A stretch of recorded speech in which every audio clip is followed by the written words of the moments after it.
Today I'm continuing my Cooking with Scraps series, and I'm going to show you how to make a terrific pesto with the stems of asparagus. You can toss it with pasta, you can throw it into some sour cream and make a fabulous dip. It's multi-purpose and it's easy to make, and the best thing about it is it makes use of something that might otherwise been thrown out or put in the compost pile. Hi sweet friends, welcome to Mary's Nest. So today I want to make use of these asparagus ends that I used for another recipe I made for Chinese New Year.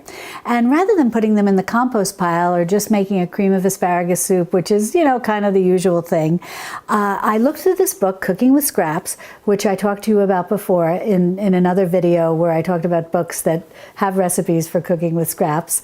And going through this, I found a recipe for asparagus and pesto. So I thought that would be great to give a try. Now I don't have exactly all the ingredients that she calls for, but I've got things that are close enough, so let's go ahead and get started. Now the ingredients that you're going to need are the ends of asparagus from just a bunch of asparagus, about a half a cup of olive oil, about a half a cup of grated cheese, and what I'm using in here is Pecorino Romano.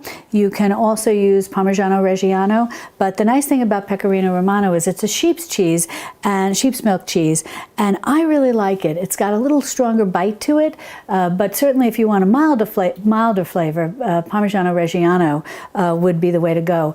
But the nice thing about Pecorino Romano is it's half the price. And the other cheese that you could use, another nice hard grating cheese, would be Grana Padano, which is a northern Italian cheese, which is actually quite similar to Parmigiano Reggiano, but again, it's about half the price.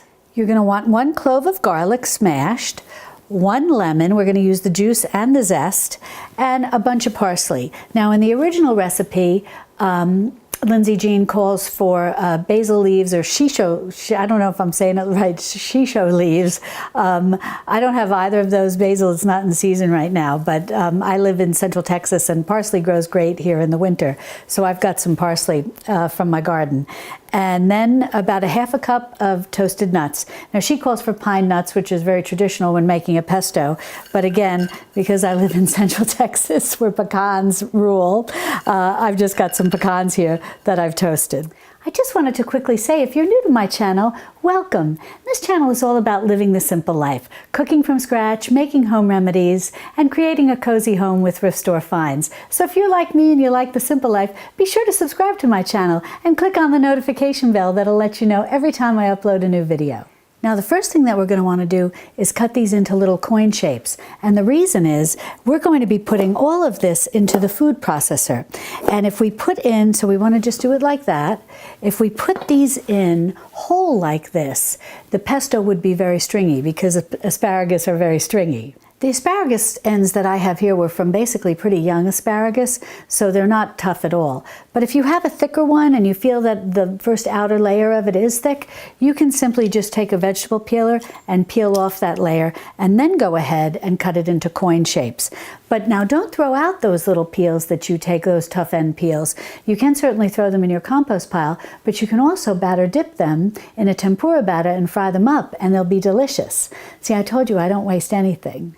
Well, I've got all my asparagus stalks chopped up nicely, and I'm just going to take these nuts out of this frying pan, which I don't know if I mentioned earlier, I had just toasted them just for a minute on low heat, just to kind of pump up the flavor a little. And I'm going to put those aside, and now what we're going to do is we're going to take a tablespoon of olive oil or so from this, and we're just going to cook up these asparagus ever so lightly, just to soften them a bit.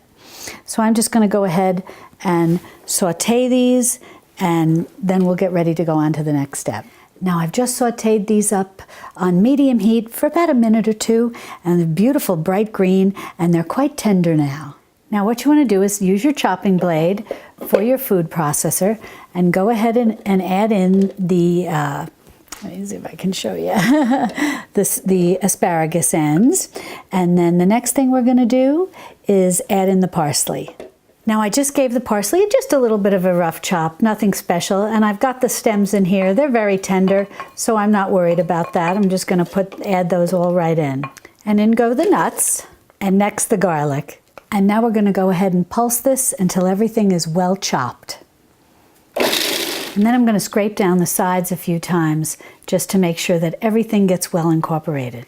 Well, everything is beautifully incorporated now, and I have to tell you, toasting those nuts was such a good idea.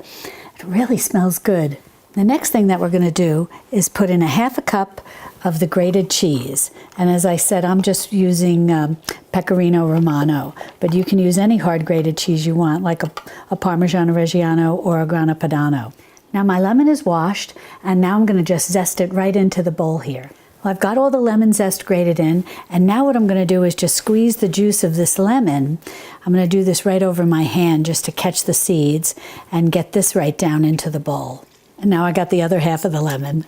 And now I'm just going to pulse this again to incorporate the lemon, the lemon zest, the juice, and the cheese. I pulsed it a few times, scraped down the sides to make sure that everything was incorporated well, and now we're ready to add the olive oil. Now my food processor has a little device here that on the bottom is a little hole, and so I can fill this with oil and it'll feed in very slowly. Now if you don't have that, just pour the oil in very slowly, drip, drip, drip, to let it emulsify the rest of the ingredients. So we'll get started and do that. Well, once all the olive oil was added in, I let it go a little longer, and then I stopped it, scraped down the sides just to make sure everything was incorporated, blended it a little more in the food processor, and now we have this lovely pesto. Now, you could go ahead right now and just toss this with some warm pasta and you'll have a delicious meal. But I'm going to make a dip with this, and I'll show you how I'm going to do it. Now, most of the hard cheeses like the Pecorino Romano or the Parmigiano Reggiano, they're very salty. So I don't think this is going to need any extra salt, but I'm going to give it a little taste just in case to make sure. Oh, that's delicious. Boy, you'd never know we were just using some scraps. Well, the pesto came out great, and I've got it in a bowl here ready to make a dip with it. On its own, it tastes fantastic. No salt needed. But I'm going to be diluting it with a cup of sour cream, so I am going to add a few extra pinches of salt. And now I'll go ahead and put in the sour cream. Bring this dip to a party, and you'll be the belle of the ball. If you'd like more recipes for cooking with scraps, be sure to subscribe to my channel, and then click on this video over here, and I'll see you over there in my Texas Hill Country kitchen. Love, and God bless.